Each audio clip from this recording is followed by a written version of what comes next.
हादसे के वक्त टाइटैनिक 41 किलोमीटर प्रति घंटे की रफ्तार से इंग्लैंड के साउथम्पटन से अमेरिका के न्यूयॉर्क की ओर बढ़ रहा था और महज 3 घंटे के अंदर 14 और 15 अप्रैल 1912 की दरमियानी रात में टाइटैनिक अटलांटिक महासागर में समा गया।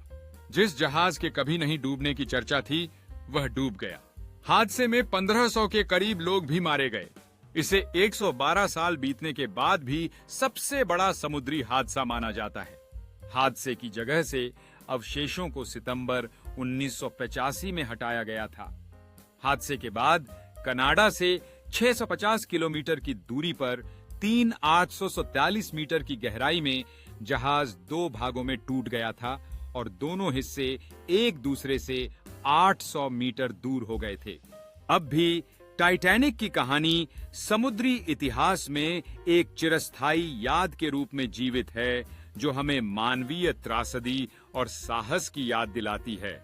विभिन्न संग्रहालयों में टाइटैनिक से जुड़े अवशेषों की प्रदर्शनी होती है, जो यात्री के जीवन और उस रात की घटनाओं को जीवित रखती है, यह याद दिलाते हुए कि हर यात्रा के पीछे एक कहानी होती है। टाइटैनिक की कहानी केवल एक दर्दनाक त्रासदी नहीं है, बल्कि यह उन सभी लोगों की आशाओं और सपनों का प्रतिबिंब है जिन्होंने उस यात्रा पर कदम रखा था।